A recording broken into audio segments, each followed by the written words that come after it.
Hey, GCI turf type tall fescue looks absolutely amazing. Look at that thick and dense that canopy is right there. Look. Thick as a hair on a dog's back.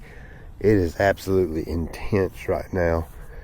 And the color is just ridiculously green. And it's actually improved. Those of you that pay attention know that I painted this, 3 weeks ago, maybe, something like that. And the color is just absolutely amazing. So what do I do to prep for a winter storm coming? Basically nothing other than come out here and I'll blow the yard off right quick, clean all that stuff up. I'm gonna blow my synthetic putting green off, and I've got some tarps up there. I'm gonna cover it just to keep it, the snow from sitting on it. Other than that, that's it. But man, the turf looks absolutely amazing for this time of the year. Look at that. So let's go out to the shop, and I will show you some different snow equipment that we have. So out here at the shop, and I guess the first question someone would ask me is, why do you even need snow equipment no more than it snows in your area? You are kind of sort of correct on that. I think we do get a little bit more than most people think we get. Still nothing routine, and not a lot of it when we do get it. 5 years ago-ish, we got 19 inches on December 1st.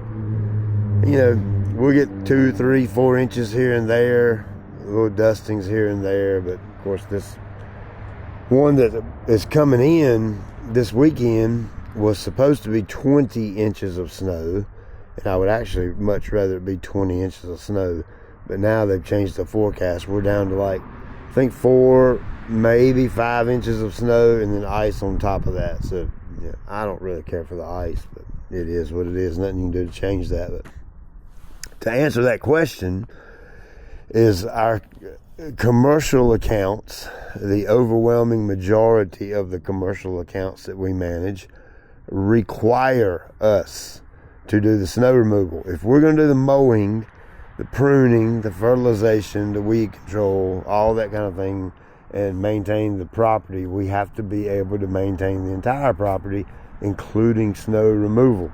So that is the one main true reason that we have snow equipment. I've been very diligent, and what's a good word? Can't really think of a word, but I think diligent might be good. But what I'm getting at is 20-some years ago, the very first snowstorm we ever pushed in, we toughed it out. And it was on an open cab tractor, brutally cold. I think we got 12, 15 inches or so that particular night. It was just a nasty, nasty snowstorm. We toughed it out. We got out there on an open cab tractor with a scrape blade, and we got it done.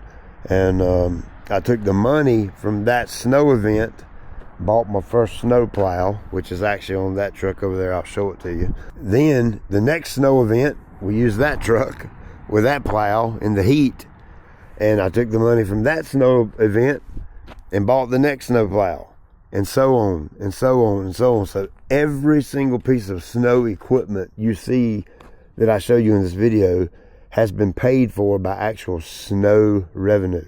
It has not been paid for out of my pocket doing anything. I didn't go throw pine needles to go buy snow equipment.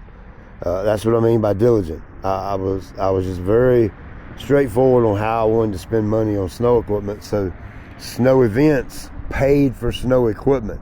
So over 20 years, you see all the snow equipment I've got. That should tell you we get enough snow to justify it. So this is this isn't the latest and greatest. This is second to latest and greatest, Boss. It's the big wide one. These two end ears out here, they go out and go back, collapse in. I think it goes from, I think it says it on there somewhere, 8 to 10 feet. so it'll expand from 8 to 10 feet. And of course, you're well aware of my Ventrac, and just got a good deal on the snowblower, so I bought it. Do we really need a Ventrac snowblower? Chances are not. But if we would have got that 20 inches, this would have really come in handy. Is what it is. I got it in case we need it. Of course, I got a little scrape plow, scrape blade for the back of the Ventrac, and can go on the front or back. But I actually like the 2 times I've been able to use this setup. I like snow blowing the sidewalks and then touching them up and cleaning them up with this. It just seems to be a little bit quicker. And of course, that setup is on my F550, my work truck. Then here's Robert's truck, another F550, and he's got the big, I think that's stainless steel V-plow boss. Big nice blade right there, little V or scoop, and that's a pretty bad to the bone push truck right there. It'll get it done. Here's another Boss V-plow. What is these things? 8 foot wide. The stickers are gone. I think it's 8 foot wide. Been around for a while. Good plow. And then there's my first plow I ever bought. Old school. There's no telling how old that plow is, but it's been a dang good one, and it works like a champion. I've got a third Salt Dog. That's maybe going on that new 550 over there. I ain't made my mind up yet. I don't know if I want to put a salt spreader on that truck or not, but if we get to the point to where I need to, I've got one to do it. But this is a good setup. The Salt Dog spreaders, they work good. Got one on that truck, one on this truck, and then here we kind of staged everything. The guys are going to come in. Of course, all the snow will be done when we get in. But you keep it covered, that way it's dry when it gets here. But this is a Snow Raider. This is one of the old school ones. You can tell by the orange frame. This is when Z-Spray used to make it. But that thing was absolutely bad to the bone. Man, you talking about a sidewalk killer. It is really, really nice. And then here is a, what's the name brand of this thing? Oh, crap. Oh, Aaron's. Aaron's is the best one out there, I believe. Aaron's sidewalk snowblower. And like I said, we'd already gotten prepped for the deep snow. And, since we're still getting 4 inches, I think it'll be enough to justify using that stuff. So we'll see what happens. And come over here, call this the mow shop. The guys have been getting these 2 Grasshoppers ready. You can see they've got snow blowers on them. There's one right there. And there's a second one right there. Good machine. Really only use this for like if we're getting crazy amounts of snow, or if the weather dictates the snow hanging around longer than normal. And what I mean by that is a typical snow event here. It'll snow, 3, 4, 5, 6 inches, whatever it is. And the next couple of days, it's 60 degrees. It's the dangest thing you ever seen. And then all the snow's gone. It's melted, slush. And so residentials really don't call on us to do driveway cleanup. Whereas the difference with this event this weekend is, 3, 4, 5 inches, whatever we get. It's a sleet on top. It's supposed to be in the teens for 2 to 3 days after that. So whatever falls ain't going nowhere. So that's why I went on and prepped, and we've already got driveways we've already called in and got a schedule to come do their driveway. So that's pretty much what we'll use these setups for. Send out one on each truck and trailer and get them knocked out. But it's a fantastic snowblower. Of course, it ain't quite as strong as a Ventrac because it just ain't quite as big as a Ventrac, but it will absolutely do the job, no doubt. It's something I love watching that snow come out of that chute.